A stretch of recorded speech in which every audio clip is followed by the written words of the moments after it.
Please be seated.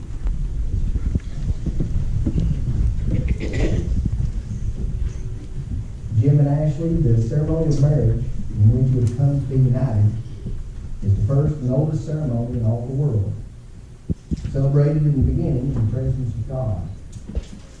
Marriage is a gift of God, given to comfort the sorrows of life and to magnify its joys. Marriage is the clasping of hands, the blending of hearts, the union of two lives as one. Your marriage must stand, not by the authority of the state, nor by the seal of your wedding certificate, but rather it must stand by the strength of your love. It must stand by your devotion to one another in good times and bad times. Finally, it must stand because of God's participation in your relationship.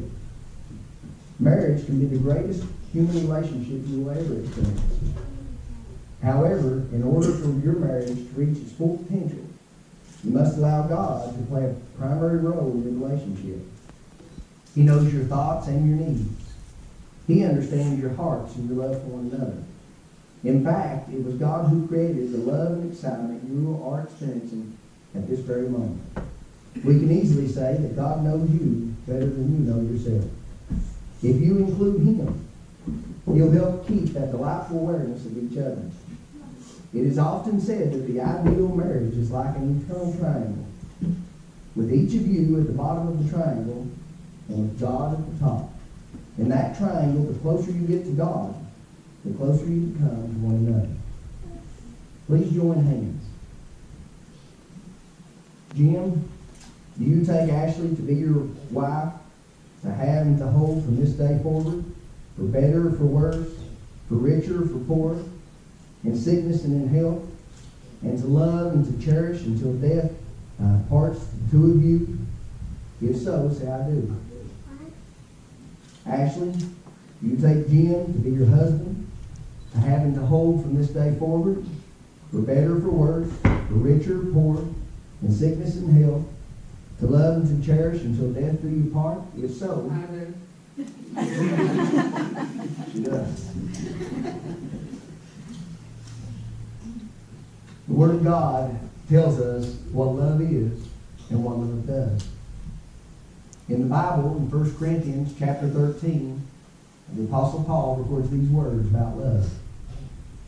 If I speak in the tongues of men or angels, but have not love, I'm only a resounding or gong or clanging cymbal. If I have the gift of prophecy and can fathom all mysteries and all knowledge, and if I have faith that can move mountains but do not have love, I'm nothing. If I give all I possess to the poor and give over my body to hardship that I may boast, but do not have love, I gain nothing. Love is patient. Love is kind. It does not envy. It does not boast. It is not proud. It does not dishonor others. It is not self-seeking. It is not easily angered. It keeps no record of wrongs. Love does not delight in evil, but rejoices with the truth. It always protects, always trusts, always hopes, always perseveres. The Bible says in 1 Corinthians 13, verse 13, these three remain, faith, hope, and love. But the greatest of these is love. Can we have rings?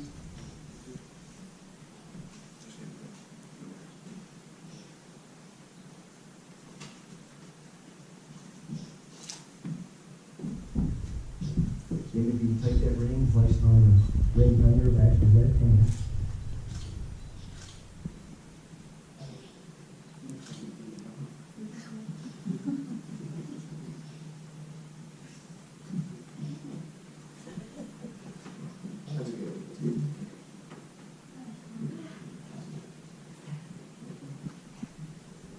Will you repeat after me, Jim?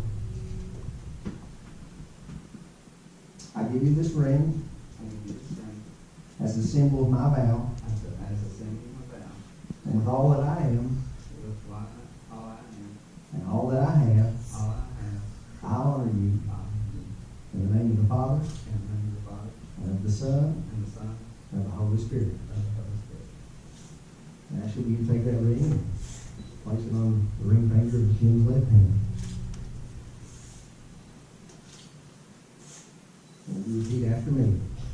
I give you this ring. I give you this ring as a symbol of my vow. With all that I am. And all that I have. I honor you. In the name of the Father. In the name of the Father. And of the Son. And of the Son. And of the Holy Spirit. And of the Holy Spirit. Amen. Amen. Jim, you may kiss your bride.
Jim and Ashley, we're very thankful that everybody attended today. I have just a couple of announcements as we're about to introduce Jim and Ashley as husband and wife for the very first time. They will exit to the back, as will the wedding party. We ask that everybody file through the back and greet them, and then please go on into the fellowship hall. As you exit through the back, you can come out up the back door and go into the fellowship hall. They're going to take just a few pictures, and they've asked that we all eat together. So when you go in the fellowship hall, you're welcome to have some refreshments by way of something to drink. But wait on Jim and Ashley. As soon as the pictures are finished up here, then they will join us and we'll all eat together in the fellowship hall. So before we go any further, let's go to the Lord in prayer. Father in heaven, we are so thankful